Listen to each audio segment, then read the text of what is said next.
ariko shamba bwira nubwo uyu mudamu yabyangaga nubwo amazuru yari yazamuye baragaramamo bombi bagarame kandi ubu nta mugore ujya amagarame bagarame batya amatwi bayashinge bombi amina maze aze gukora ku mutware ate ku mutware Yesu we akomana uzi ko ndimo kurarama nukuri ndimo kurarama nareba mu gisenge nukuri nkumva ko kadogo burya bwose ugira ibitekerezo rata ceceka se guma hamwe uhure n'ibitekerezo bya papa kadogo wubaha Imana kandi akagira umutima unyuzwe muryame gutya nimwicura we mukivuga ngo Yesu we ngushimwe mwami ngo bisigakeye Yesu Kristo ushimwe ujye kumva wumva umutwara gukozeho ngo kanka nkubwira ikintu ntekereje mama kadogo uyu munsi ni tariki ya kangahe nakuba tariki ugira ngo arakwibutsa iyo mwashingiriweho naho reka da ibyo byane iyo ngiyo mufite ukuntu muzayibuka hubwo arajya kwibutsa ko byari 25 yego 10 reka ndigura umufuka wisima basijya mu gikari 15 hita ufata ngo 5 ugenza n'inyama kandi uzana amagufwa amaroti sha twicare tuzivovorere mwacu nta uduhagaze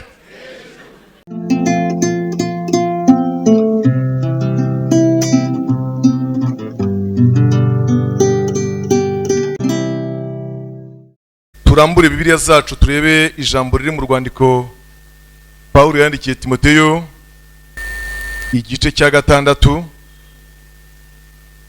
urwandiko Pawulo yandikiye Timoteyo igice cya 6 umurongo wa 6 kugera ku murongo wa 10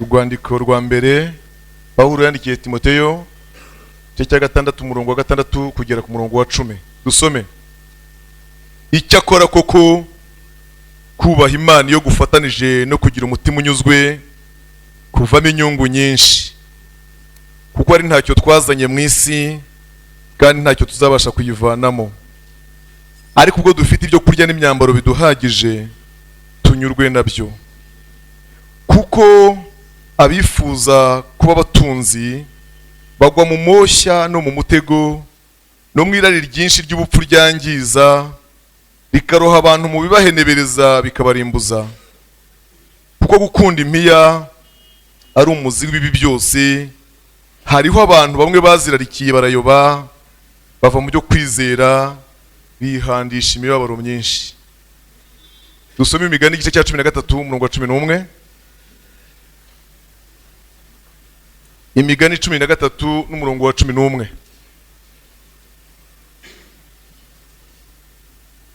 imigani ibice 13 umurongo wa 11 haravuga ngo ubutunzi bw'amahugu buzagabanuka ariko urundarunda ibintu avunika azunguka mumpere Imana icyubahiro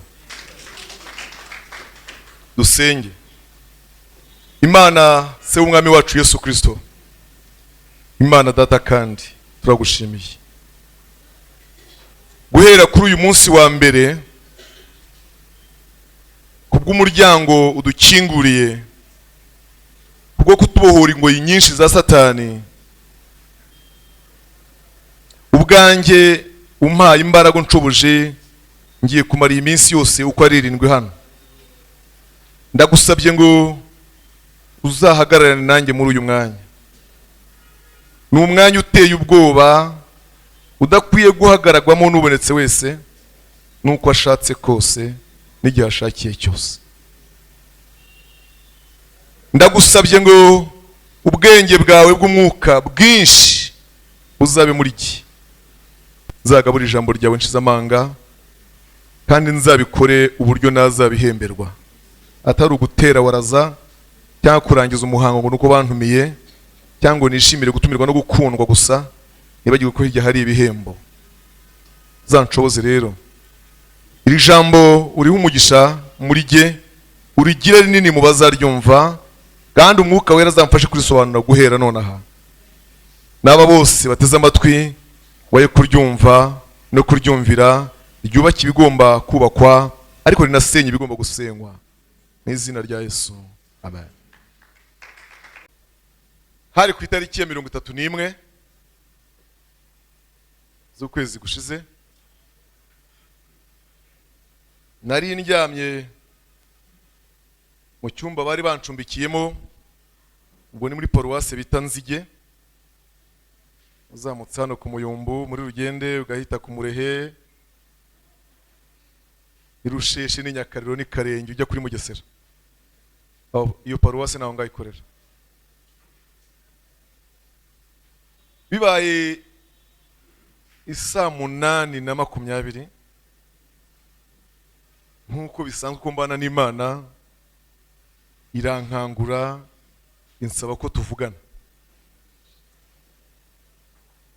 Hari igihe kimwe bimbwira ndimo gusenga rwose ngo njye kuryama kandi numva ndushye,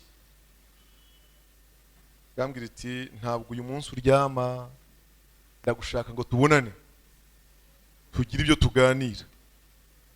Ni muri ubwo buryo nuko kuntu Imana ijya impa inyigisho, impa y'amagambo mureba nasomye muri Timoteyo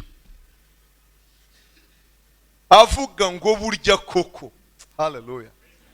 Oh, haleluya. Burya koko kubaha Imana iyo gufatanije no kugira umutima unyuzwe, ndabibonye bivamo inyungu nyinshi. Oh, haleluya. Iyo jambo yararimpaye turariganira guhera nonaha tuzageza kuwa gatanu, tutajya hirya tutajya hino. Nzabereka ikosa n'ingaruka zo kutanyurwa.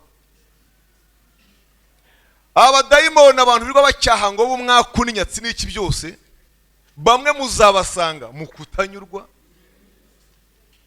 Nzabibereka. Yego. Nzabereka ukuntu Imana yaguha umugisha utanyurwa wowe ubwawe ukawaya. Gaspiller. Nzakwereka ukuntu Imana yagusohoreza isezerano kutanyurwa kwawe ntikutume umenya ko ryaje kandi ryarasohoye. Kubaha Imana bifatanyije n'iki?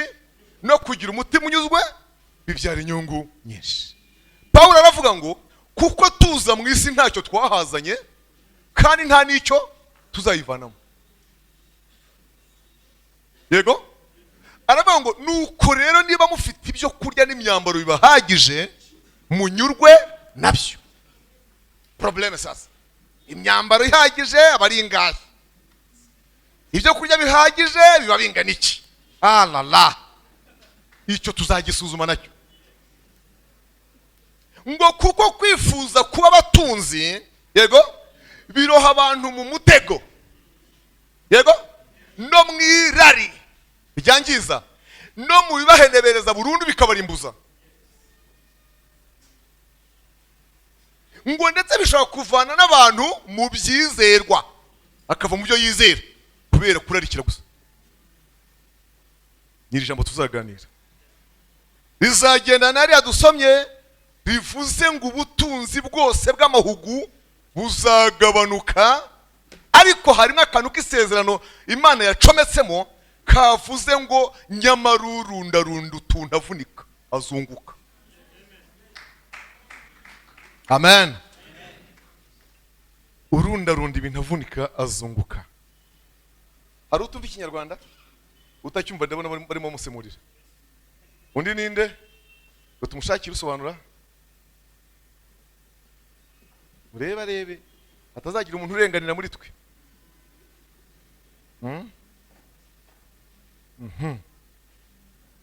Sawa, ikibazo kiratunganya hano niho cyari kiri. Ubundi ukurikire, iyo umuntu yageze ku isi, yavutse, yageze ku isi y'abazima, yabaye umuntu mu bantu. Haleluya. Effectivement haba havutse umuntu runaka mu Rwanda ku isi. Ukurikije uko Yeremiya yabihanuye, haba havutse umuntu runaka un pasteur aba yavutse, nubwo nta tora arashinga, atari yahabwa n'isakaramento, nubwo batari bamurobanura nta n'ubudiyakoni, ariko uwo muntu wavutse c'est un pasteur. Ariko mutazi mwebwe, niba atari umupastori havutse umukanishi n'isarubeti n'amasupana, utabyemera maniki. Niba atari ibyo kandi havutse umutayeri n'icyarahani cye, machine à coudre, n'ubudodo n'ibipesu n'ibifungo n'imashini byose birya byose bacuruza hirya hangano muri commercial. Niba atari ibyo kandi havutse umufundi butwi uzamenya guconga ikaro, yashaka rigira losange, yashaka rigira triangle isoscele equilateral, yashaka rigira polygone hexagone, yashaka riconga mbwebwe cyangwa ipusi ikaro. Byo bita guhunda no gutaka. Ubwo buhanga Imana yabutanze bataka urusengero rw'i Yerusalemu. Amina. Havutse umuntu, ukibona havutse umuntu, umwana yageze ku isi, burya havutse umukozi. Donc icyaziye kirahari, icyo azakora kirahari, icyo azaba cyo kiraho, icyo azakora kiraho, uwazaba we biraho, uwazashaka araho, inda azaturamo iraho, ikibanza kiraho, amavuta azisiga araho, amatisi n'amakoboyi n'amaforongo n'amajingisi biraho. Ntabwo Imana yibeshya. Ubuse kumya kuzana imishwi mu rubirizi mukayishakira ibiryo, imishwi y'ingoko na veterineri n'imbabura bizota n'itara na kabutindi yose ko mwe mubipanga. Nyiri ububasha mwiba ko atazi gupanga se. Oh haleluya. Ndanye mubwiye ko nibyo ukonsoma none ujya kubona ukabona urabibonye ariko byari bihari. Urakonsoma ibintu ubonye ubu ariko byari reservé pour toi.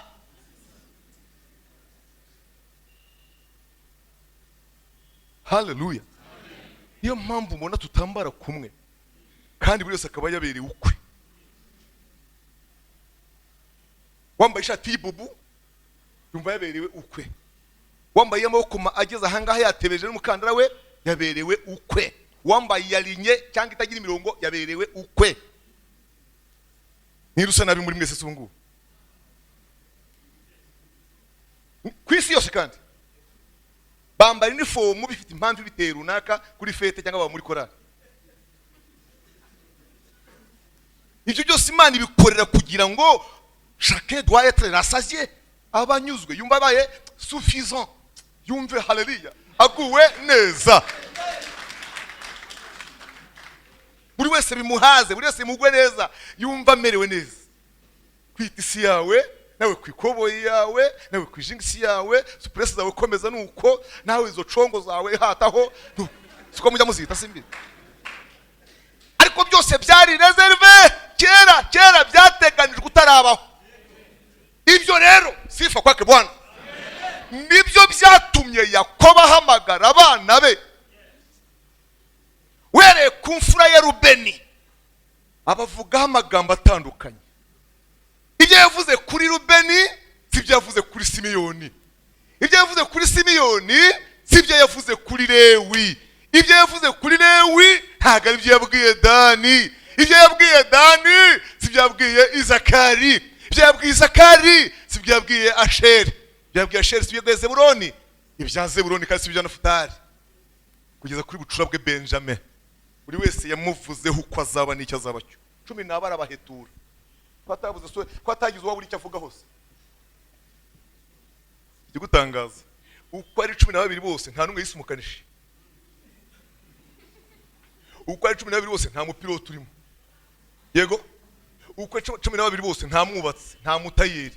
Bivuga ngo nyuma ya 12 ba Yakobo hagiye habaho imirimo yindi. Imana ituremeye, twebwe turemeye. Soma Efeso 2:10. Efeso 2:10 haranditse ngo kuko turabo yaremye ituremeye imirimo myiza yose iyi Imana yateguye kera muri Kristo Yesu ngo muzayigendere mubu. Oh haleluya.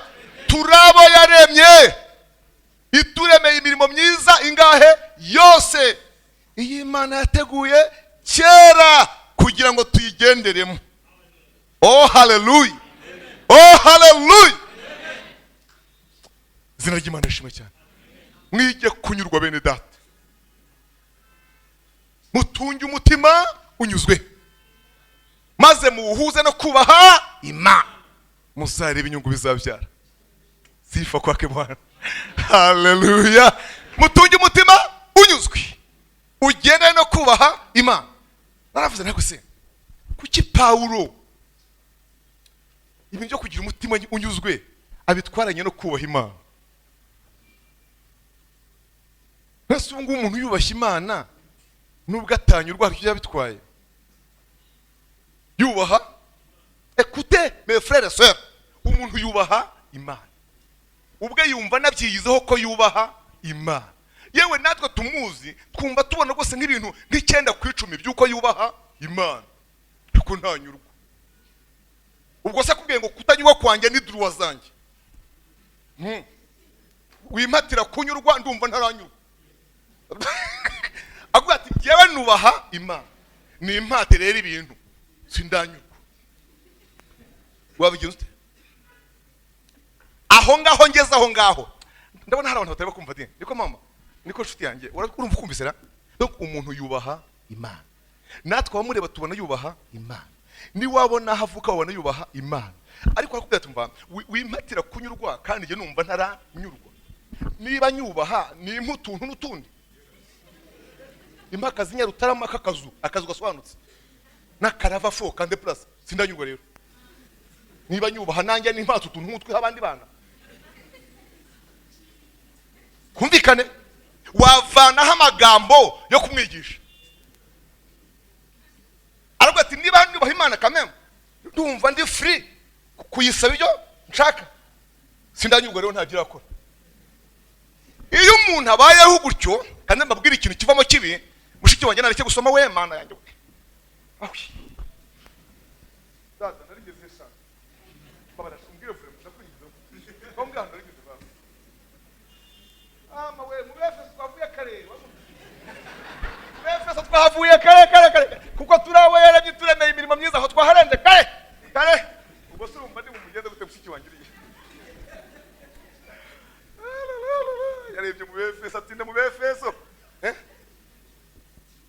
ndashaka kubabwira ingaruka wa muntu azagira. Yego, nubwo yubaha Imana ariko akaba atagira umutima unyurwa, akaba abona ko hari ibintu bitari byabo uko ashaka, ingaruka igiva muronyi babwire mwese muhite muyumva. Iyo uhora ureba ibintu Imana itaragukorera ushiduka wabonye nta kikumariye.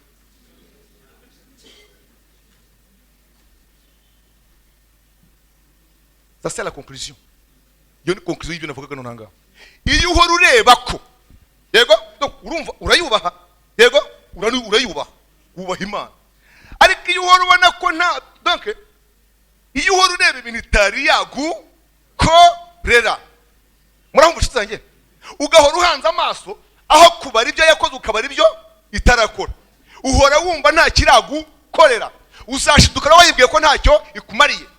Uzanibwira uti nk'ubu ça fait 10 ans my God, 10 years nkubaha, ngukorera, nkuramya, nguhimbaza, repetition, ingendo, maturo n'icyacumi. Umariye iki?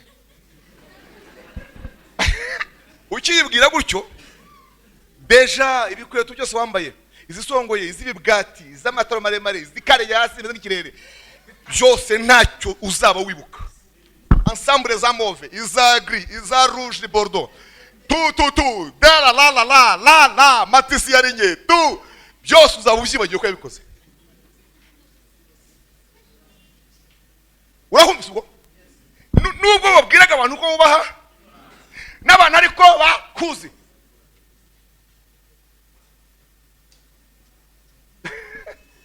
Ariko umwigisha nka Michel, umwigisha nka Ale, umwigisha nk'undi naza Biti oya okay yego nyine Imana igumishya ko twigishije ariko ntabwo ndanyurwa. Ubwo se nyurwe kandi numva ntanyuzwe ndanze. Nanjye nibanzingire gutyo. Ubwo numva ko ibyo yakoze byose uzabucishiremo umurongo ko ntabyo. Ugira umutima unyurwa ugendanye no kubaha Imana bibyara inyungu nyinshi. inyungu ya mbere, sifa kwake Bwana. Inyungu ya mbere, haleluya. Iyi saha ndayigeranya n'iyanjye, ndava mbigeranyije. Yandi iminota 4.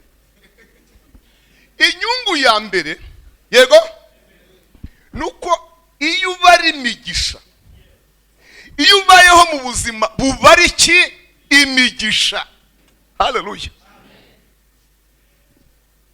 Utera intambwe mu byo kwizera. Inua mikono juu. Tuyihe icyubahiro. Iyo ubayeho ubari imigisha y'Imana, kwizera kwawe guhora kongereka.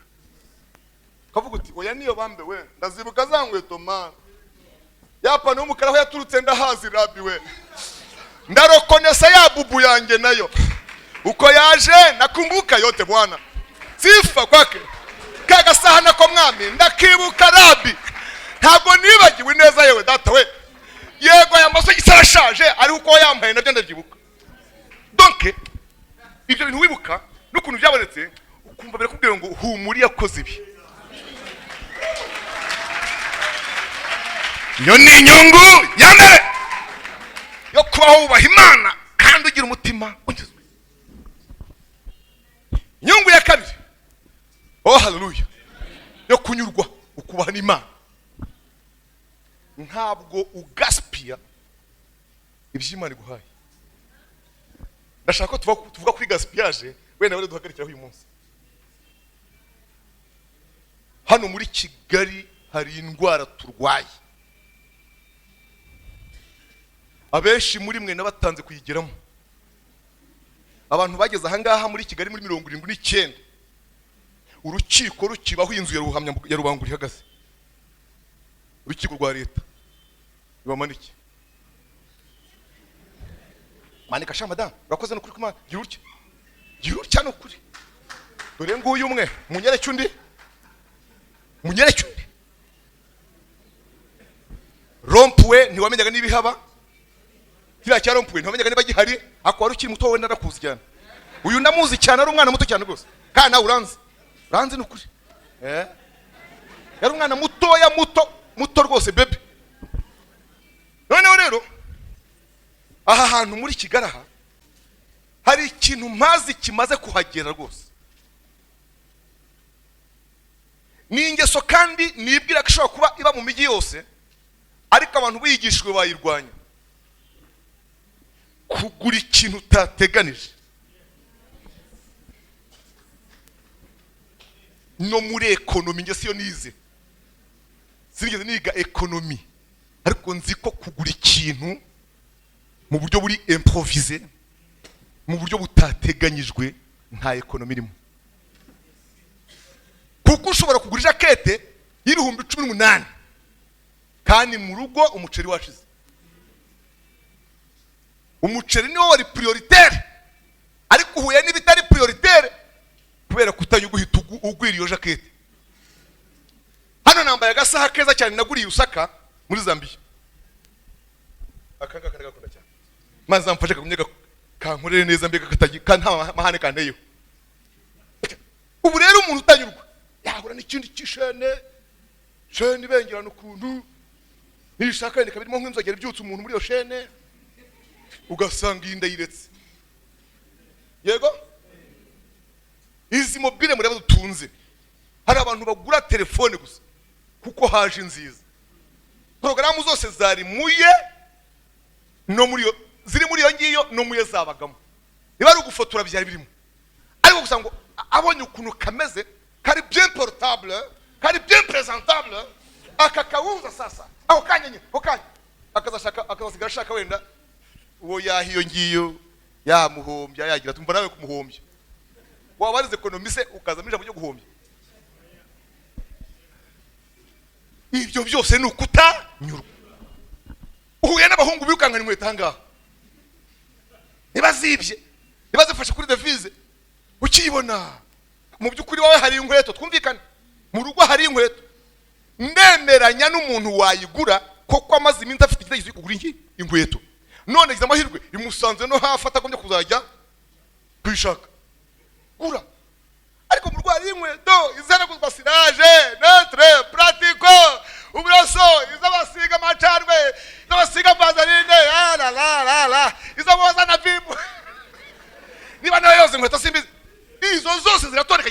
etajeri nk'iziri ku isoko rangije ukuri nkwe tutatekereje. Hanyuma kandi ugira amaterano hangane bavuga bati duture turo, mwamurabona ko nta kintu ufite. Yesu nawe ureba mani reba hihererera no mufuka uzi ko nta kintu nzanye muterano. Yagiye he? Amafaranga agiye. Shitani nta yatwariye muri Mateyo sariya uguze inkweto itateganyijwe. Uwo mudayimoni hano mu mugera hicaye utuma mukora ibitari gukorwa. Ibyo rero biragenda n'ijambo rivuga ngo murasaba ntimuhabwe ko musaba nabi, nibyo musabye mukabyayisha irari ryanyu. Mukabyayisha, vuga ngo mukabyayisha, mukabyayisha irari ryanyu. Simba manikisha amaboko. Ni bangahe muri mwebwe basenze Imana bafite umwenda bakeneye kwishyura rwose kandi ubabaje pe, ariko umwabaro uwo mwenda ukarangira aho dusengeye?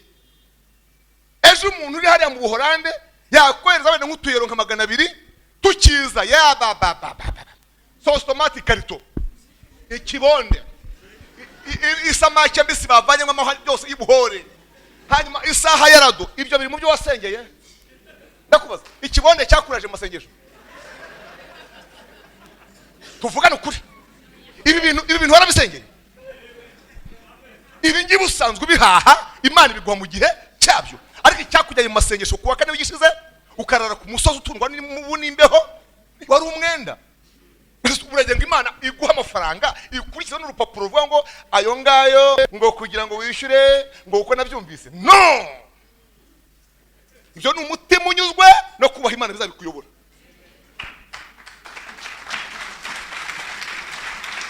Nshuti zanjye mbagire nte koko? Umugore wawe ukunda, umusheri wawe shushuma mifufu, ukwiye kumugurira ikintu wasengeye wamuteguriye. Amen. Umaze iminsi utekereza uti nzashyira nzahura shaho nzashyira nzahura mu mutima, ariko ndabizi ko uzaha umugore akantu ntabwo bimubwira ubundi. Urareka ukazamukora surprise uti nzashyira nzahura rwose, wanjye rwose ijipo y'umukara afite nzashyira nzahura n'ikote ritukura zarimanukana tujye dufeta Saint Valentin sha. Kabigambira mutima yego, hamwe no kubigambirira no kumva hari n'igihe wanabisengera bibaye ngombwa ufite Imana mfasha gusa umudamu wonye zamubonere ikote ryo gukompleta irajipuye. Hanyuma rimwe huko azajya gutya ugahura na ryanga kuri station, aha dore ryanga uyafite mu mufuka. Amen. Ukabura rihitanye. Icyo ni ikintu maze iminsi ugambiriye wigeze no kugisengera wenda cyangwa wakibwiraga mu mutima, ntabwo kigutunguye, ariko nanone ntibikwiriye ko ibyo bintu bikora ngo wambike umugore wawe ibintu bya Saint Valentin ufite umuntu ukwishyuza ku buryo wububa umuntu ugacika.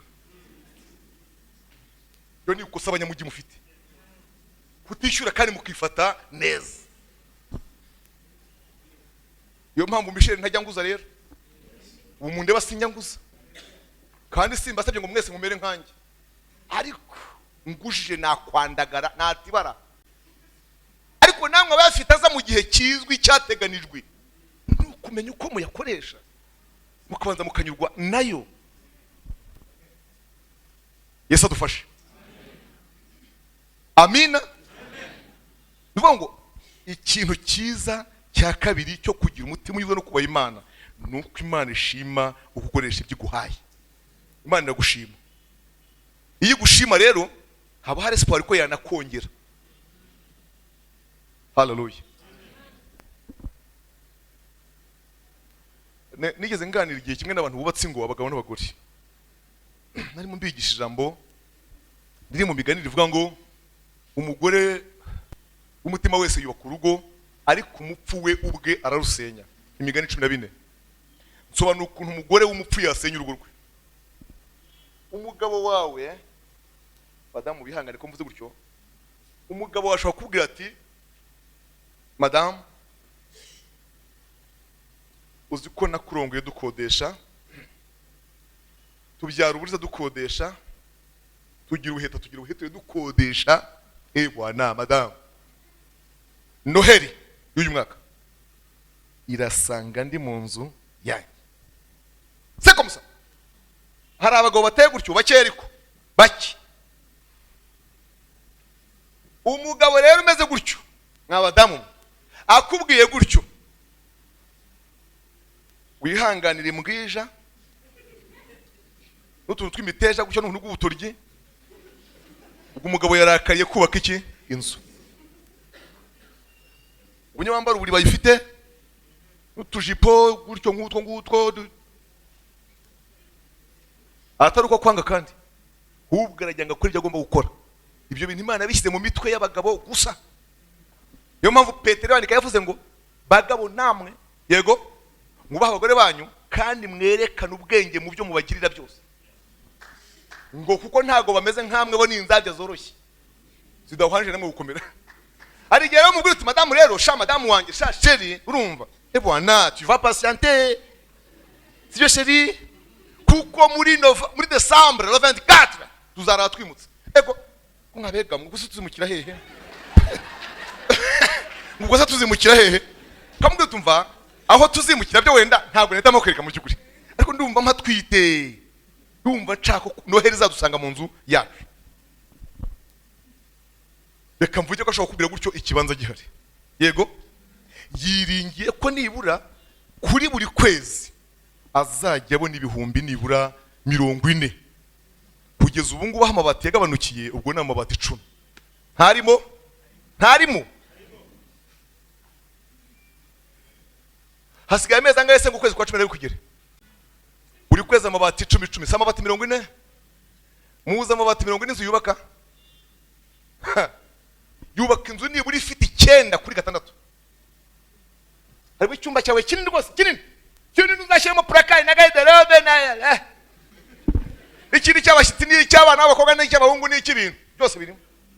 Ushatse washyiramo na koridoro ukazashyiramo akadushe kawe k'umwiherero. Amabati 40 arayubatse aya magari. Umugabo akabipanga wajya kubona kono ku kwezi kwa 8 koko umukarana araje ati mama Kadogo yere ko nshyira amabati yawe na papa Kadogo hari rwose duhure hepfo ari ku cyapa kamwereka hayegeka nubwo waburakaye nyine barushurije mushinyu ugera ahangaha azuru yarafenutse vuga uti ngiye rwose sinshaka giye umuntu nyucisha inzara umuntu wambonye nkuze ubusizi mbwija zigiye kuzarinda kuncamo nkagomba kugira diare ngo arubaka iyo yihangana sakatuza ntabwo Imana iri kuzaduha inzu noneho akomana kunyisha inzara nkaho tudasenga Imana ubusa Imana ngo none yanze yanga kwicwa n'inzara iyo tuza se ntabwo Imana kuzaduha inzu. Ntabwo inzu igiza muri envelope suive ntabwo inzu ijya imanuka mu ijuru nk'ikibabi cy'umuvumu. Inzu barayisiriza bakayubaka abayede bagatonda umurongo ahangaha bishyuza mugasohoka mukayabaha uwo munsi mukarya karoti niba nazo mwabashije kuzibona. Wowe ale wageze iwanjye burya iwanjye nahubatse mu gihe cy'umwaka umwe ntiwahabonye se ni hatoya mama ye ariko icyo gihe imyumbati twayirishaga indi myumbati.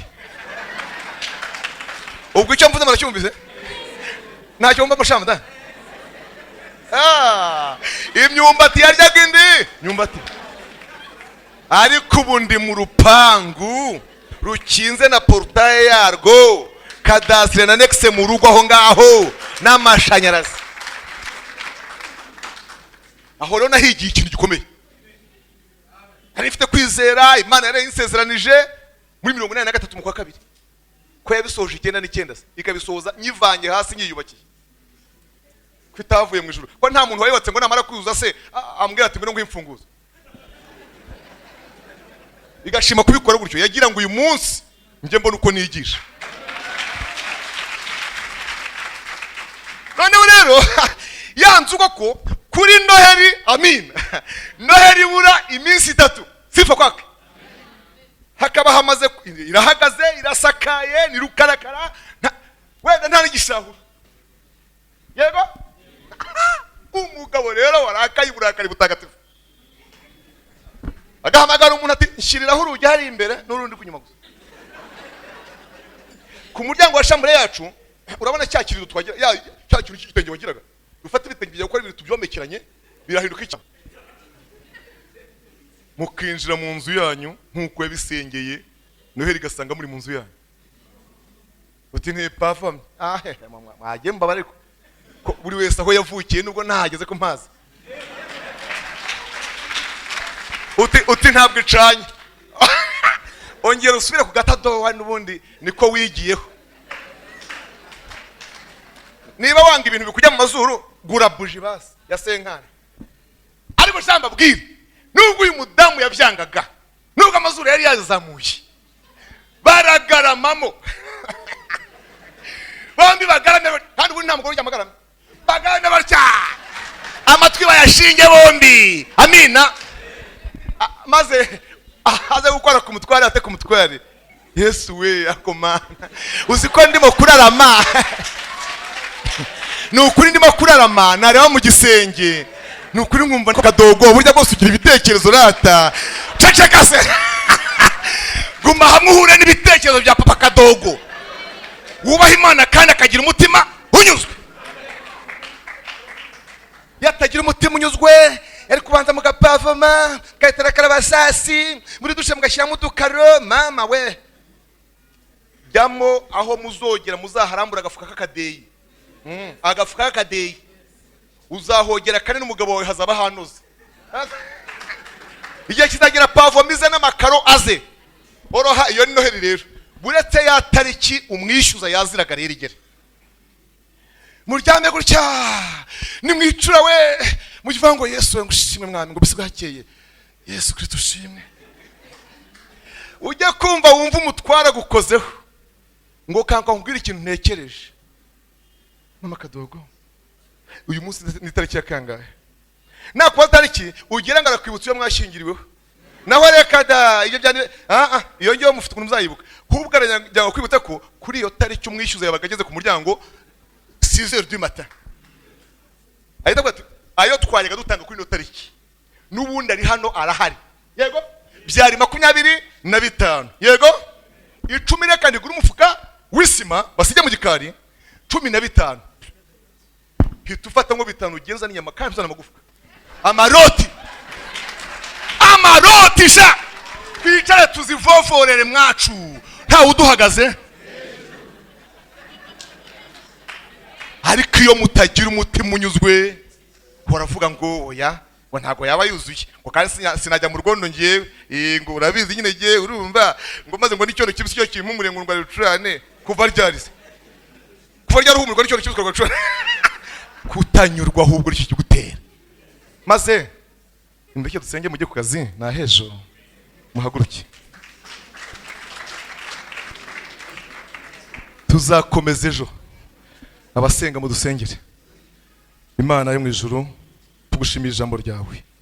Turizera ko uzagumya kudufasha kurikurikira no kurikurikirana ridufasha ritwungura ubwenge.